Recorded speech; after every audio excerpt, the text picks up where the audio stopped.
Axie Infinity Season 20 is turning out to be an Aqua as well as Reptile Fest, but Pempem has reached rank 1 in Axie Infinity leaderboards, managing to get 2.7k MMR with a double Dusk and an Aqua team. Now double Dusk gives me flashbacks from Season 18, so let's see what this team is capable of. But before we do, the sponsor of this video is Champions Ascension. They're currently doing a whitelist as well as Ethereum giveaways on the Discord, which has over 100,000 members, so make sure you join the Discord using the link below and commenting under this video, as that will give you a chance to win 1000 SLP, and I will select a winner in 1 week. They also just announced their public sale date, which is the 25th of February, so make sure you join the Discord using my link below to stay up to date. In Champions Ascension, you will own your champions with 10,000 individually crafted NFTs available to founding members for a limited time through pre-sale. Those will never be minted again, so claim yours while you can.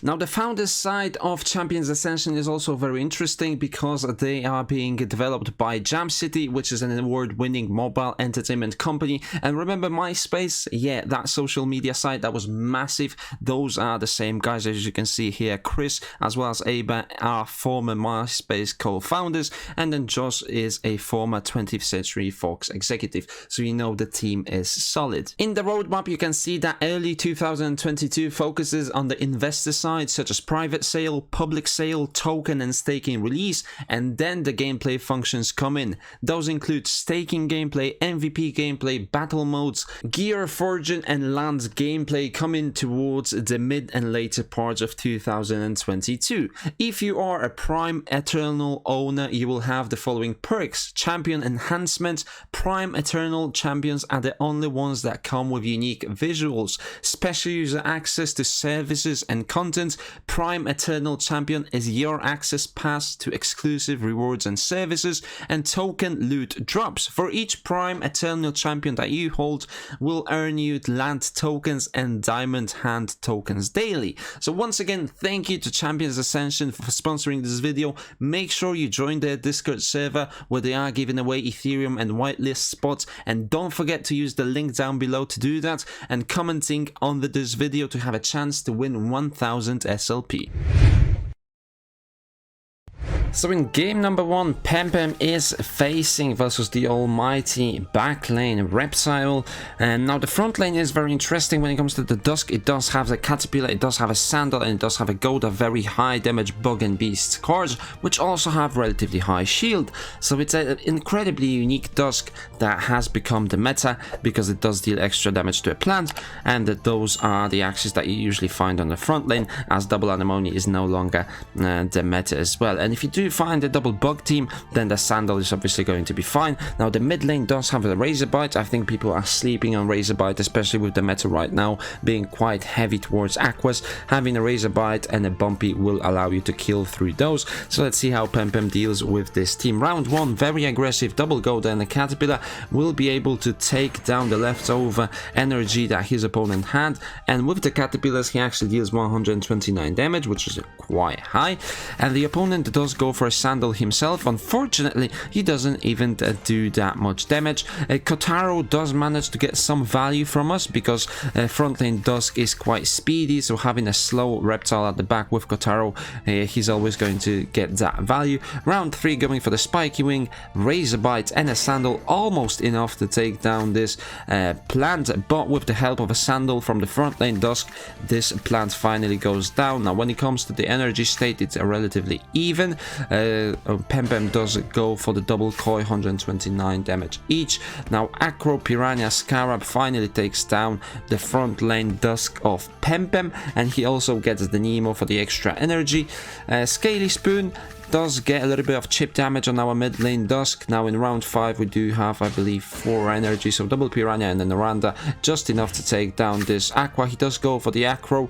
Actually goes for 4 card combo. He's only going to be able to use 2 of them, and then the Nemo Bumpy will do some chip damage to the backlane Reptile. When it comes to the energy, Pempem is leading. Goes for the Spiky Wing just to nullify that shield a little bit, and then a Sandal can deal some extra damage. Bumpy, Razorbyte putting in 300 damage through. Double Kotaro, always good, gets 200 damage done, but gets that very important 2 energy. Now he can put up a shield, a wall of shield. He actually puts up 200 shield, and Pempem very cleverly doesn't fall for it. He doesn't go for the damage.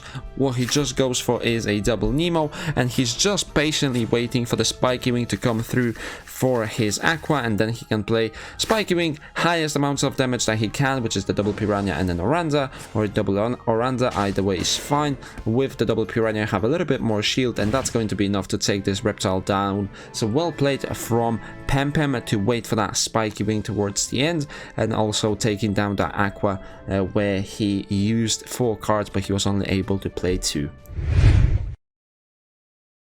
Now in game number 2, Pempem is facing a relatively simple team, a team that we have seen quite a lot, which is the double plant and then either a shrimp or a bird on the back lane. This time it's going to be a shrimp with Cute Bunny. The cards did change a little bit. Scarab front lane, Mosquito Bite mid lane with the Disguise. Really unique, right? A little bit of a variation from what we have known. Round 1, round 2, Pempem does decide to go for the skips, which is good for the double Aqua or the Dusk. Now you do get that extra bit of cards which you need for the combo, especially with the Spiky Wing, and you kind of want to wait the yams out. The opponent already used the 1 yam, I believe, maybe it was 2, but right now we're not gonna run into the risk of running into a yam with a 4 card from our backlane, because those chances are reduced. Now round 4, again Pempem goes for the skip. Very well played, very patient play. He doesn't run into another yam from the opponent. Now he decides to go for the double Spiky Wing, and the reason he does that is just so he doesn't die to this backlane Aqua with the shrimp, and he actually doesn't die even with a crit, which is very interesting. He does have to use the double Spiky Wing, and he will die to the yam, but he does survive for just a little bit longer. Actually, he just dies anyway, so what am I waffling on about? And now the Dusk. Can the Dusk do a 1v2 with the energy that he has? He should be able to. Does go for the fear, so he might just not have enough damage. Let's look at this. Sandal misses, and then the Bumpy only deals 99. So yeah, 1 more card would have done it. This time it's not going to happen because Pempem does get feared. Now going for the double Bumpy Sandal and a Razor Bite. Is that going to be enough? It's just not enough. Again, 7 health on that plant, and he gets some energy back. So now it's 3 energy versus 3 energy. Going for the double Nemo again just to clear the fear, and then the opponent does go for what is it? What did he go for? I think it was Mosquito. I think he should have went for a yam. I think that would have been a little bit better to get that poison strike. Maybe I'm wrong. Now double Blue Moon and a Cute Bunny almost takes down this Aqua, but the thing is we do have a Razor Bite healing for 240 damage. There's no way that this Aqua is going to beat this team, and he's probably just going to surrender, because there's simply no chance that you can win versus a Dusk like that unless you one-shot him, which doesn't happen. So again, well played from Pempem. Very patient play around those yams so he doesn't run into them. Interesting composition from the opponent. Double plant with the yams, and then Aqua with a shrimp. It probably works versus some teams, but if you play it well around the shrimp and yams, you can definitely beat that team. In game number 3, Pempem runs into a very similar team. You can see that the front lane is exactly the same. The mid lane does change a little bit. It's the usual mid lane that people play with the double Aqua setup, and then the back lane does have Cuckoo and Blue Moon rather than the Spiky Wing, so it's a little bit quicker and it deals a little bit more damage. But the thing is, he does have double Dusk body, double Aqua body, which this Dusk actually counters, as it does have the Razor Bite. Now having a crit from the Goda puts opponent's Dusk down to 177 health, so that trade has been won by Pempem. Now going for the Acro as well as the Scarab. I'm not sure the Scarab is a correct play right here. I think you actually want to save your Scarabs for the mid lane Dusk so that he doesn't heal using the Razor Bite. Now going for the Blue Moon on its own. I think playing a Cuckoo right there would have been a decent choice as well, because yeah, you would have had an extra attack for this round. Going versus a double Bumpy is never a good sign. that's the reason I really like Spiky Wing, because it just counters Bumpy by a lot, because whenever they recover a shield, you still deal extra damage into that shield. It doesn't matter how many cards you play after it, Spiky Wing stays on for the whole round. So I'm a big fan of Spiky Wing. And let's see, Kaku with Blue Moon, Piranha and a Koi. This Dusk just refuses to die. First of all, it was the double Bumpy, now Razorbyte, not going to heal up, but it still just provides enough shield for this Dusk to survive. And then Pempen can use a Koi from the backlane to be quicker than the opponent's Aqua and just take the game down in the next round. Actually, he might do it in this round, 129 twice, and that's going to be it. So the mid lane Dusk is very unique, and it does provide quite a lot of utility with the Razorbyte, with the healing, and it does and it is very tanky with the 50 shield on every single card. So let's see how much this team costs if you want to build it for yourself. So jumping into the marketplace, first of all, we do have a front lane Dusk with the Caterpillar, Sandal, Cattail and Goda. That looks like it's the meta right now. If you can't afford the Dusk, you will probably go for the plant variation, but you can see right here with the eyes and ears from a reptile, you actually need to pay $500 for it, which I wouldn't recommend unless you're going for like the top 1 rank in Axie Infinity leaderboards. This team is very expensive, and with Origin coming up in March, you might not be able to get your ROI from the SLP that you make back, and even from the AXS, unless you end up in like the top 100. So very expensive Dusk out the front lane, but it does work wonders. When it comes to the mid lane, it's again a Dusk with Nemo, Sandal, Razorbyte, and then a Bumpy on top of that as well. Very unique Axie, you can see right here. I'm not sure what kind of speed Pem decided to go for. I assume it's the highest possible speed, which is the eyes and ears from an Aqua. So that's 50 speed, 53 health, and you can see that's again $557. Insanely expensive. So we are over $1,000 just for 2 Axies.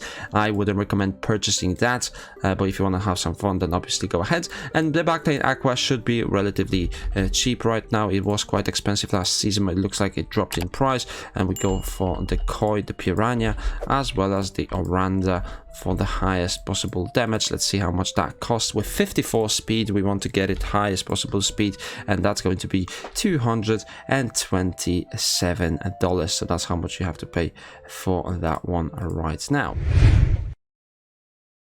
And for the last game of this episode, Pem is facing off versus a double plant as well as a bird on the back. Now this team was very popular in the season 19. The mid lane plant did go through a little bit of a change, as Hatsune is now better than the Chili. Biden's got nerfed a little bit, Cactus got nerfed a little bit, and then Mosquito is better than Zigzag. It simply has better stats. And then Hair as well as Eggshell got nerfed again. Playing the Hair, playing the Eggshell in round 1, quite risky, because you can lose your bird if your opponent does play the right cards, but that's going to be a play that the opponent does go for. Goda Caterpillar doesn't kill this bird. It's left on 56 health, and that's where it's going to stay unless you draw another Eggshell and then sacrifice it at the right moment. Double Sandal traded for a Sandal and a Beach, and currently Pem is losing those trades because he did spend 2 cards attacking that bird.